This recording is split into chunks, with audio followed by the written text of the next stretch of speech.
June 2015, a group of farmers under the Positive Farmers banner visited Missouri. And what were some of the highlights? I think we'll say that, first of all, we'll say that a country that's as big in dairy production as the US has to be of interest, producing over 90 billion litres. In 2000, we'll say that the US, only 2% of its production went onto the world dairy market. By 2015, that figure is now up to 15 to 16% of their production, so it's grown hugely. It may well be that in another 15 years, that instead of New Zealand, that the US may well be the biggest producer on the world traded dairy markets. So, what impact will that have on on milk producers back here? And are there things to be taken from it? Well, even just think of it as from a competitive threat. People think of, say, the US as a high-cost producer, but is that so? We visit Royal Dairy Farm, an extremely good confinement dairy, where the total costs of production were, in Irish terms, 30 to 31 cents a litre.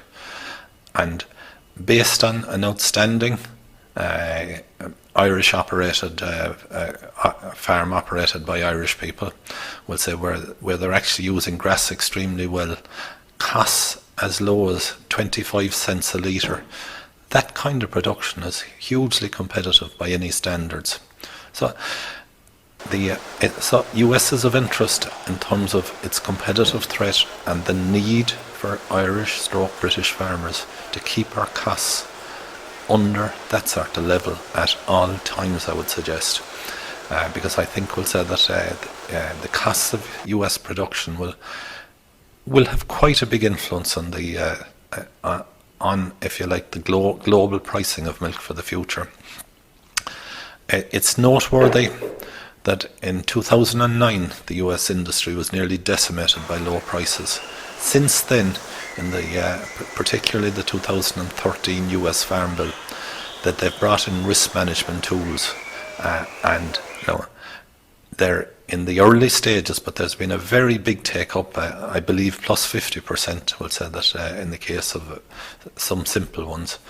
And probably in the light of, if we think in, down years in Ireland, such as 2009, such as perhaps the 2015, maybe we'll say in Ireland, the UK, we'll say that we need to be considering, do we need better risk management tools ourselves? Taking a completely different perspective, we'll say that the grass-based dairy farming in particular areas of the States represents the best opportunity I have seen in my lifetime. In fact, I would say the motherlode of opportunity for any young person, we'll say, with limited capital but with good skills and determination and the willingness to work hard and to work smart. The returns that can be made are just phenomenal. And one good example would be an Irish, the two young Irish families, will say that two husband and wife teams, will say that, who after 6 years in Missouri have just bought their first farm, 640 acres, will say that, and are achieving returns, will be achieving returns in that farm of at a minimum, I'd say 25% return on equity, and more likely well into the mid-30s. I repeat, it is a magnificent opportunity, we'll say that, and I've never seen anything quite like it in my time there. Partly this opportunity is triggered off by perennial ryegrass is actually alive and well and thriving in the middle of the States in a continental climate. It was always believed that perennial ryegrass, the queen of all grasses, would not survive in a continental climate.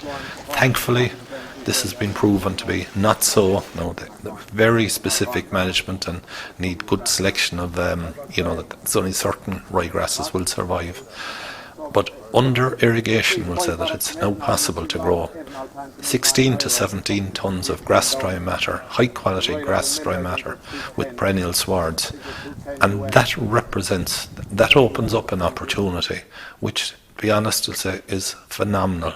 And I repeat again, in 45 odd years in dairying, I have never seen as big an opportunity as grass-based dairying now represents for people who are very, very good at in the Party of Irish and British Farmers were absolutely astonished, we'll say, to see dairy farms in the middle of Missouri that could well have been back in Ireland or in Cheshire or across in Canterbury or the Waikato. And we'll say that